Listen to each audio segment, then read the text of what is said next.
The Void Within, Chapter 3, Secrets Unraveled. Vivian Creed-Carter sat alone in her penthouse, the afternoon light casting long shadows across the polished floors. The sleek skyline of the city loomed beyond the glass, but her gaze was fixed inward, anchored to a memory that refused to stay buried. She sipped slowly from a half-finished glass of wine. Crimson swirled in the goblet like blood, catching the light just enough to glint. Her fingers tightened around the stem as she turned toward the bookshelf. She hadn't touched it in years, not since the night she sealed away her past behind oak and false bindings. Each step she took felt like a betrayal of the years she spent burying this moment. She traced her fingers along the spines of the volumes until she reached the one that didn't quite belong. With a subtle click, the shelf gave way, sliding open to reveal a narrow hidden compartment. Inside, a small wooden box, polished with age. And inside that, a framed photo of Omari, barely 4 years old, smiling from behind a melted scoop of ice cream. And beneath it, the necklace, a thin gold chain with a tiny obsidian serpent curled around a circle, the Creed family's original crest. It wasn't one she ever wore in public, not since she left. It had belonged to her twin brother before Ambrosia sacrificed him to the void. Vivian had kept it hidden even from Cairo. This was her tether to the moment she vowed she'd never let history repeat. Her breath caught. I had to protect him. Suddenly, she was back there. Driving down a darkened highway, Omari's tiny hand wrapped around her finger from the back seat, the echo of his sleepy "mama" filling the car. She hadn't been much older than a girl herself, her heart pounding in rhythm with every mile that took them farther from Ambrosia. "I'm sorry," she whispered now, her hand trembling as she closed the box. "I did what I had to do." And then, her phone rang. Cairo's name lit up the screen. Her hand hovered over the phone for just a moment too long before answering. "Cairo," she said, voice tight, already bracing for something, though she didn't yet know what. "Mom?" His voice cracked slightly over the line. He sounded distracted, off-center. "You busy?" Vivian heard laughter and music in the background, muffled, but unmistakable. Cairo was out. The carefree sound of his world clashed hard against the tension in hers. "I'm out with some friends," he added quickly. "Just wanted to check in. I know I haven't really been answering today." Vivian forced her tone to calm down. "No, what's wrong?" There was a beat of silence. Cairo wasn't usually this hesitant. "I met someone today." Vivian blinked. "At school?" "No, at the collective. His name's Omari. He was with Ambrosia." The blood drained from her face. Her grip tightened around the phone until her knuckles went white. For a second, the room spun, but she didn't sit down. She didn't move. "Omari?" she asked carefully. "Yeah, he was in some kind of meeting with her, I guess. She introduced us. Said he's a legacy candidate. Special track. He was, I don't know, sharp, confident, but there was something about him." Vivian closed her eyes. She could hear the quiet awe in Cairo's voice. He'd already felt it, the connection neither of them understood yet. She swallowed, hard. "Where is he now?" "I don't know. He left with Ambrosia, but I think he's staying somewhere in the tower." Vivian didn't answer immediately. Her thoughts were racing too fast, calculations, risks, memories colliding. She has him. She found him first. "You're sure his name was Omari?" she finally asked, though she already knew the answer. "Yes." Cairo hesitated. "Why are you asking me that?" Vivian didn't reply. "He seems nice," Cairo added, more gently now. "Kind of intense, but not in a bad way. I like him. Feels weird, though, like we were supposed to meet." Vivian bit down on her bottom lip, hard enough to feel it bleed. She pressed her hand against the bookshelf again, as if needing something solid to hold her upright. "Mom, I'm here. You're acting strange. I just wasn't expecting this." She forced herself to breathe. "Be careful, Cairo. Promise me you won't go anywhere alone with Ambrosia." He was quiet. Why? Because I said so. I'm not a kid, Mom. You're my son, she snapped, then softened. Please, Cairo, just trust me. There was a pause. Okay, he said finally. I'll be careful. If you see Omari again, I want you to let me know.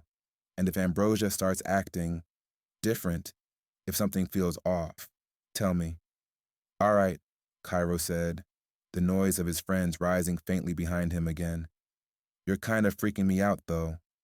I'll explain when I can. Okay, love you. Love you too. Omari's hotel suite, nightfall.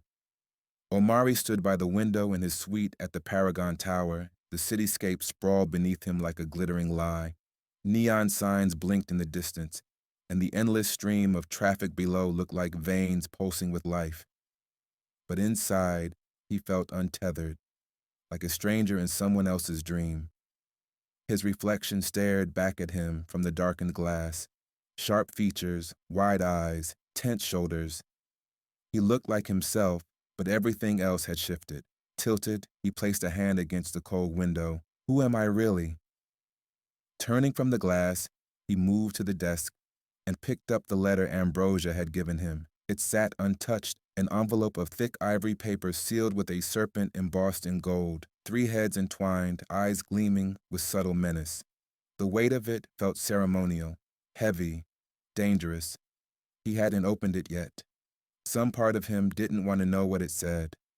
He thought of the woman Ambrosia had named, Vivian, but beyond that, she'd offered only fragments. Her tone bitter, like a wound that had never healed. But he knew her name, Vivian. He'd found it on his adoption papers when he went looking as a teen. No address, no clue beyond that name, and for a long time, he thought that was the end of it. Now, it all felt like the beginning. A buzz pulled him from his thoughts. His phone lit up with Elijah's name. Omari answered immediately. Hey. You sound like you've been punched in the soul, Elijah said gently. Omari let out a low laugh, short and dry. That's not inaccurate. So, what's going on? Elijah asked, voice steady. Omari rubbed the back of his neck, then sat at the edge of the bed.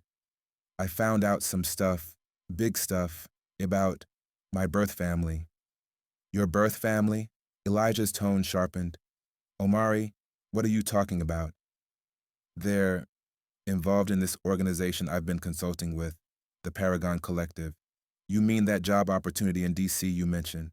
Jesus, man, that's not a coincidence. No, it's not. And you weren't going to tell me. I didn't know until today, and even now I'm still trying to process it. The silence stretched between them like a tightrope. You're staying longer, aren't you? Yeah, a few more weeks, but listen. Omari hesitated. I need you to stay away for now, just until I understand what I'm walking into. I promise, I'll meet you soon and I'll keep you updated. Elijah's voice softened, but there was an edge to it. All right, I'll hold you to that. Just don't ghost me, and whatever this is, don't let it pull you under. I won't. You better not, Elijah muttered. You always said you wanted clarity. Don't confuse mystery with meaning. Omari managed a small, grateful smile. Thanks, Eli. After they said goodbye, he lowered the phone and looked down at it, thumbs hovering, then finally typed a short message to his adoptive parents. Hey, something came up. I might need to be away a bit longer. We'll call soon. Love you both. He placed the phone down and walked to his suitcase. From the bottom, he pulled out a small box, something he always traveled with, but never opened unless he was feeling lost. Inside was a faded photo of him as a child, standing beside his adoptive parents. His expression wasn't smiling, just watching. There was a weight behind his eyes, even then, like he'd always known something was missing. He placed the photo on the nightstand and finally let his weight fall into the bed. As sleep pulled at him, a single thought echoed in his mind, half prayer, half warning. Don't lose yourself trying to find where you came from. Outside, a shadow detached itself from the corner of the building across the street. Cloaked in black, face obscured, A figure stood watching the glowing windows of Omari's suite, motionless, silent, patient. The void had its eyes on him now. Ambrosia's private office, Paragon Tower. Ambrosia Creed moved like a shadow in her private office, silent, deliberate, controlled. The towering floor-to-ceiling windows framed the city like a conquest, its towers and lights stretching endlessly beneath her feet. Her reflection shimmered faintly on the glass, poised, beautiful, terrifying, the kind of woman who could bend empires with a glance. She stood still, one hand tracing the gold serpent pendant that rested against her chest, a relic of the past, a tether to the bloodline that refused to die. On her desk, the symbol of the void, 3 intertwined serpents, was etched into a marble inlay, their heads coiled outward, reaching in all directions. A map of power, a prophecy. She could feel the tide shifting. Omari was back in her grasp. Vivian's sins were unraveling, and Cairo would soon understand the depth of his role in all of it. Her phone buzzed sharply, breaking the stillness. She answered without checking the screen. "The void speaks," came the reverent rasp of one of her high council, a voice aged by ritual and secrecy. "Good," she replied coldly. "It's time to initiate contact with the matriarch." A pause followed. Even through the phone, she could sense the weight of her words sinking in. "But she is still listening," Ambrosia interrupted, voice smooth and lethal. "Send a courier, the symbol, nothing else." "Yes, High Matron." She hung up and stood in silence for a moment, staring at the skyline. The matriarch, Magnolia Creed, had not been spoken of openly in years, not since the funeral, not since the smoke and lies had covered up the truth. Most believed she was long gone, but not Ambrosia. The matriarch was only waiting for the right moment, and Omari's return marked the start of it. Ambrosia turned, her eyes drifting to the ornate oil painting that hung across the room. 3 women, herself, Vivian, and Magnolia, painted in stark contrast. Magnolia seated like a queen, Vivian standing off to the side, turned slightly away. Only Ambrosia faced the viewer head-on. She studied it, lips curling into something unreadable. "There's no outrunning blood," she whispered, "only delaying what it demands. The cult's chamber, underground, the chamber beneath Paragon Tower was carved from ancient stone, reinforced with steel and secrecy. It wasn't on any blueprint. No architect claimed it. It had always been here, beneath the foundation of the collective, beneath the Creed legacy itself. The air was thick with incense and the subtle metallic tang of old blood. A circle of purple-robed cultists stood around the stone altar in the center of the chamber, heads bowed, the serpentine symbol stitched into the back of every cloak. The high priest stood at the far end, arms raised toward the void-like pit carved into the back wall, a pit that never echoed. That swallowed light. Ambrosia descended the spiral stairs without a word. Her heels clicked rhythmically, like a metronome counting down. As she entered the sacred space, the followers bowed, not just out of respect, but fear. She was the voice of the void now, the blood daughter, the will incarnate. "The time has come," she announced, her voice a ripple through the silence. "The void has moved, Omari has returned, and soon, Cairo will awaken." Whispers followed like wind through a graveyard. "They are the twin flames of our prophecy," she continued, stepping to the altar. "Split at birth, one hidden in shadow, the other raised in the light, but both born of blood. My blood." She let the word "my" hang in the air, daring anyone to challenge it. The hooded figure beside the altar raised his voice. "The blood will bind them, but what if they resist?" Ambrosia turned slowly, her expression calm but feral. "Then we remind them who they are. Pain has always been a faithful teacher." The priest bowed again. "The void awaits." Ambrosia placed both hands on the altar, palms flat. Symbols carved into the stone pulsed faintly beneath her skin, reacting to her presence. "It does more than wait," she whispered. "It hungers, and soon it will feast. From the shadows, another robed figure approached and knelt beside her, offering a sealed black envelope, its wax seal marked with the same gold serpent as Omari's letter. Deliver this to the matriarch. Do not speak her name. Do not look upon her face. Leave it at the threshold. The courier nodded and vanished into the passage behind the chamber. The ritual began, low chanting, slow and layered. Some of the members dropped to their knees, swaying. The walls seemed to pulse with energy as if the void itself was breathing through them. Ambrosia closed her eyes, arms lifting like a conductor, invoking something ancient and unseen. They will come to me through fire or faith, she said, barely audible, and when they do, a smile ghosted over her lips. They will kneel. End of chapter 3. Interlude echoes of the past. The night pressed in heavy over the city, muffling sound, distorting time. Somewhere in the darkness, truths buried long ago stirred restlessly, demanding to be remembered.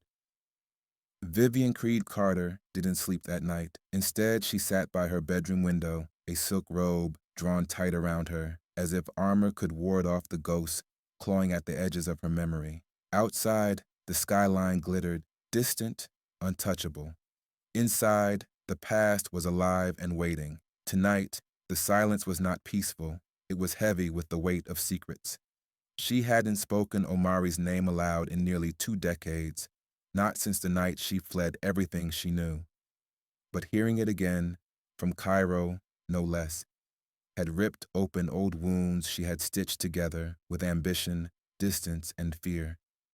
Now, as the city slept, she returned to the truth that had defined her life and nearly ended it.